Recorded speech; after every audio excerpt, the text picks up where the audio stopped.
Hello everybody, in this video I'm going to be reviewing volume number 1 of the Norse mythology inspired light novel series, The Master of Ragnarok and Blesser of Einherjar.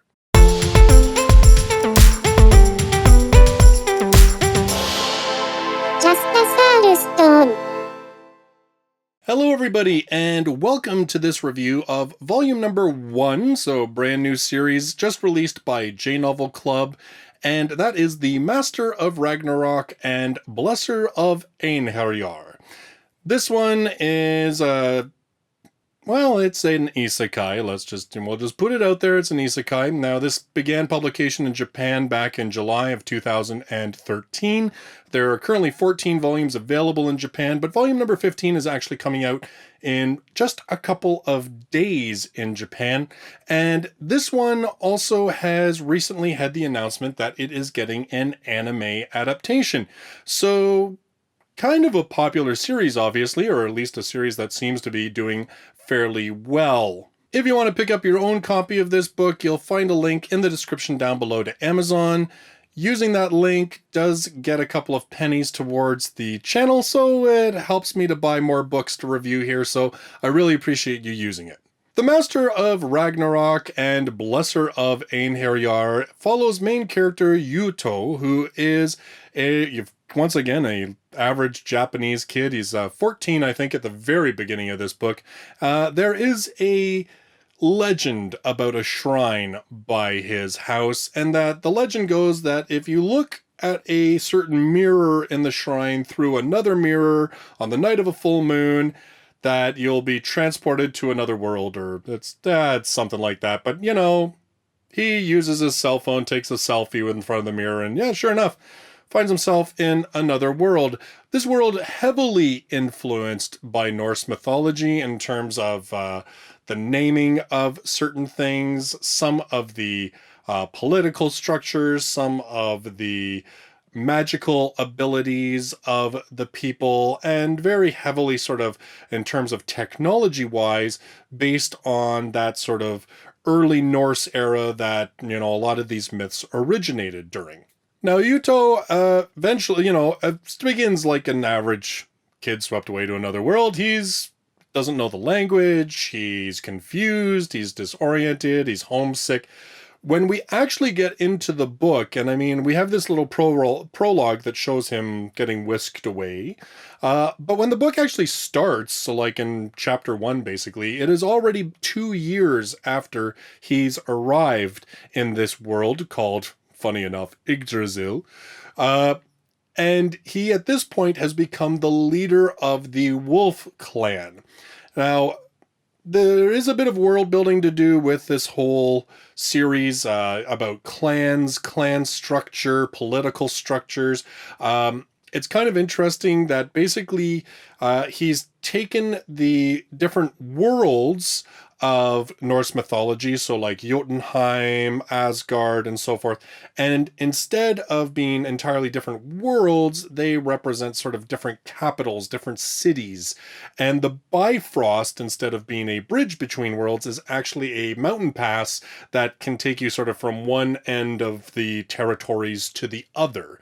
So it's kind of cool how he's used this to make a singular world, but still to incorporate a lot of the different ideas and world naming and so forth of the Norse mythology.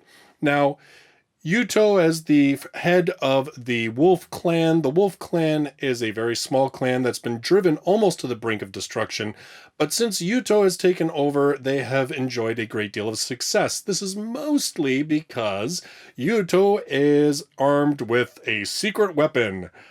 If you guessed smartphone, you're absolutely correct. You know what? Here's the thing. The smartphone mechanic in this, I think, is now being used, and I think we're seeing this in other, light novels too, that it used to be like if you got swept away to an isekai, and this is kind of like an empire-building isekai, sort of similar to how a realist hero rebuilt the kingdom.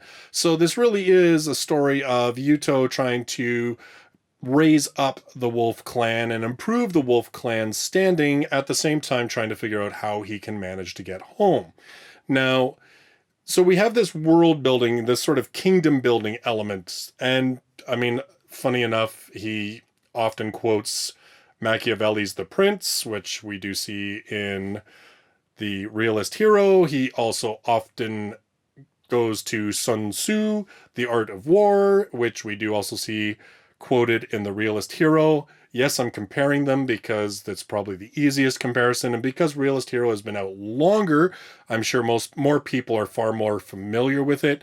Um, so it has that element of this kingdom building to it, this aspect, but because of course it is much more of a war-based series, that's why we get a lot more leaning on sort of the art of war, Sun Tzu, and tactics, and using sort of introducing weapons and technologies that are certainly well ahead of the time frame that he's in, but not so wildly ahead that it's, like it's using, certain weapons that people would not have thought of using, and using them in certain ways that, historically it proves to be useful. That's the kind of stuff that he's doing. And I was going to say, so the smartphone mechanic in this is basically that if he's near this mirror that transported him, he still can receive cell phone reception and contact the other world, sort of like this mini passage, even though he himself can't go back. And so it allows him to keep in touch with a childhood friend of his, Mitsuki, who was with him when he was swept away. And what she has been doing is loading money onto his cell phone account so that he can download books on different things. So like economics, of course, The Art of War, The Prince, and all of these different books that are very much historical books on tactics, on, how empires were built up in this time period and using the kind of technology that's available in this time period. In this sense, we're seeing this smartphone mechanic it's being used basically to try and compensate for the character's lack of knowledge. For instance, like it's trying to make more believable the whole idea that an average 14-year-old kid could end up in another world and have knowledge that could truly change the course of its history. Most kids, I mean, they've learned some stuff in school. They've probably learned some stuff through video games. We have seen in other isekais that that's typically what happens. They're swept away to a game world. Well, they're major gamers. So that is why they can apply that knowledge to succeed very, very well. In the case of the main character of Realist Hero, he is sort of like a civil engineer, a history buff, blah, blah, blah. So that's why he has some of these ideas about how to build infrastructure, how to advance these kingdoms. Well, this kid is a pretty average kid, and he's being swept away into this other world. So the smartphone is being used as a way for him to gain knowledge that he probably would not have. And you know what?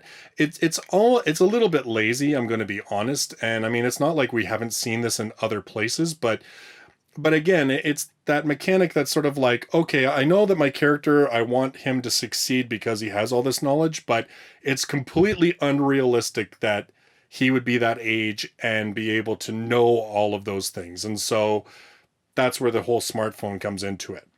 Now, the book itself, like I said, has some half-decent world-building aspects. It has a political system in place. It's based on sort of the idea of family. So Yuto, being the head of the Wolf Clan, is acknowledged by his most junior underlings as father. For those that are very close to him in terms of power and political ability, they acknowledge him as an older brother.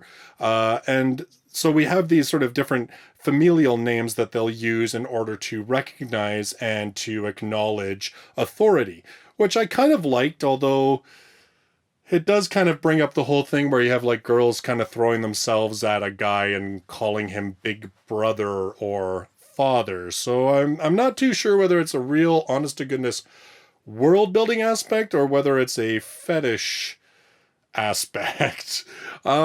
This is, of course, a harem. There are harem elements, but there are a couple of things that set this book apart from many, I won't say all, but many isekais that we see and harem type stories that we see. So the first one being that Yuto actually has a girl he's in love with. And so these girls that are kind of enticing him or are willing to do stuff with him, he's really not interested. Like, he actually, has this code that he's like, even though I'm in another world, I could probably get away with stuff. I'm not going to, because it would be disrespectful to this girl that I'm in love with. And so that was a little bit different and a little bit refreshing, and I mean, we still, of course, he's a teenage dude. It's not like it's so unrealistic that he has zero reaction to any of it, but it was nice to see a main character kind of, withhold himself and control himself based on the fact that he already has feelings for somebody. The other thing that's kind of different about this is that Yuto himself has no magical ability. He has no powers. He is strictly a leader based on his ability to get things done, which, again, is a little bit different. I mean, even in Realist Hero, of course, the main character in that one does have a magical gift that he uses in a number of instances to forward his agenda. And something like, probably the next closest thing to compare this to would be In Another World with My Smartphone, because, well, duh, smartphone. And again, that's a main character who's using their smartphone in order to improve their situation by using knowledge in our world. Now, in both of these instances, I think the problem is that Master of Ragnarok kind of comes down the middle of all of this. Its kingdom building isn't quite as decent as Realist Hero. And I mean, there are certainly some political machinations going on, but I don't think that they have, at least not at this point, they don't have the complexity that we see in Realist Hero. And then on the other hand, of course, we have this whole cell phone mechanic, and I'm using my cell phone in order to get ahead. I do appreciate the fact that Yuto's opinion is that he's cheating. He often says that he's only where he is because he cheats. And, I kind of liked that. I liked that we had a main character who acknowledged that, he didn't approach any of this in an air of superiority or anything else. He's like, I'm doing what I need to do to survive, to have the people I care about in this world that have supported me to survive, but I'm doing it because I'm a cheater. And I'm leader, but really I'm only leader because I cheat and use this tool that nobody else has access to. So I kind of like that he acknowledged that. But in terms of the smartphone aspect, of course, it is nowhere near the hilarity and absurdity that we get in sort of In Another World with My Smartphone, where we have a main character there who uses his smartphone for just about everything. And part of that, I think, is because in this one, again, it's a limit that Yuto can only use his cell phone for about half an hour a day because he has like a little cheap solar battery that he can power it off of, but it only collects about half an hour worth of power a day. Whereas, in Another World with My Smartphone, it's a God-given smartphone, so it never dies. The other, of course, thing is that Yuto can only use his cell phone when he's in the home base of the Wolf Clan in close proximity to the mirror. So again, it's not like it's something that he can just willy-nilly use whenever and wherever he wants. Yes, he could refer the books he's downloaded onto it in other places, but only for a very limited amount of time each single day. And so he has to be very careful and selective about how he uses it. So, I mean, it's a standard isekai. He is a kid swept away to another world. It is a world building, it is a kingdom building isekai in that he is in this small clan that as we join into the book, he is having conquests and successes in growing the power base of the Wolf Clan. There are certainly hints that there are going to be a number of sort of political machinations and so forth, and perhaps even betrayals down the road. Of course, the whole idea of Ragnarok, if you're familiar with Ragnarok, it is the end times myth of Norse mythology. It, of course, gets mentioned at some point in the book. Well, I mean, it's in the title, so you kind of have to know that there's sort of like this larger concept of maybe like Yuto's actions are going to somehow change, alter, or destroy this world. So all in all, you know what? It's not a bad book. It's well written. The action sequences aren't bad, like they're larger battles. They're not badly done.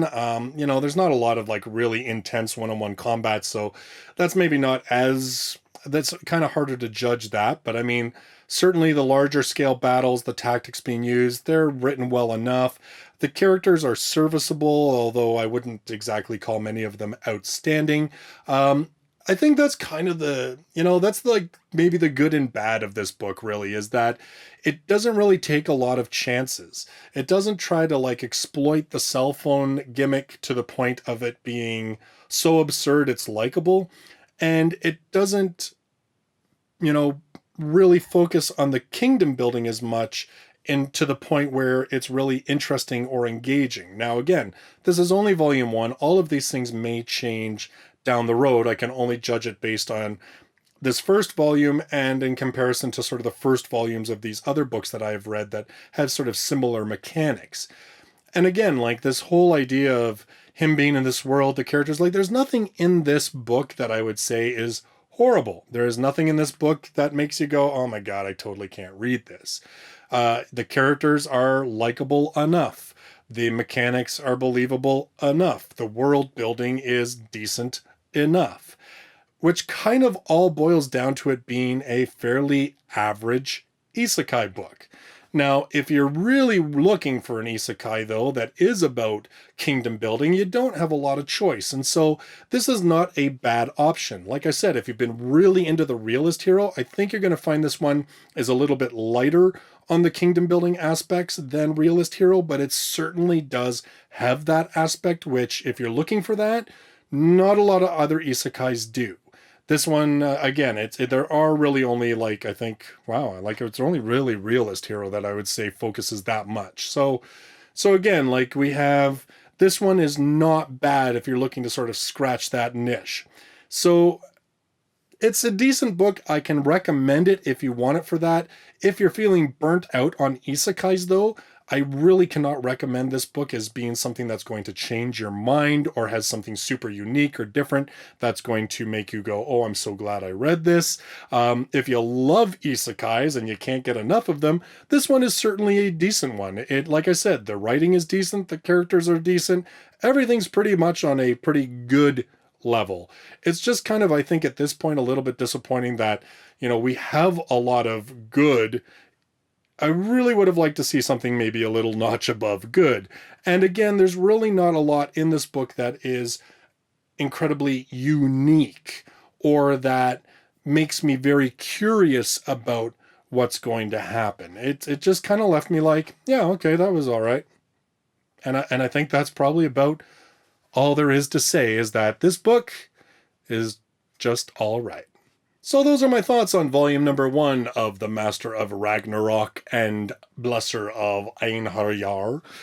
My next read, we are going to get away from isekais and we are going to be going back to the Monogatari universe, and that's going to be Neko Monogatari White this time.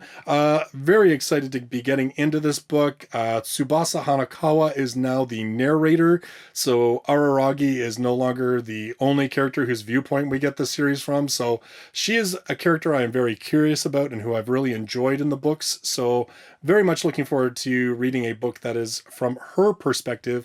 I haven't watched the anime, but apparently this is the one that a lot of people say this is like the second season start of the Monogatari series, certainly in terms of the books, because, like I said, we are now moving on to different narrators aside from just Araragi himself. So that'll be my next review. So if you love light novels and you're brand new to the channel, you should consider subscribing. I do 2 to 3 reviews every single week, as well as a weekly countdown of the top 10 best-selling light novels in Japan. Thank you so much for joining me in this video, and I look forward to seeing you in the next one. Till then, bye-bye for now.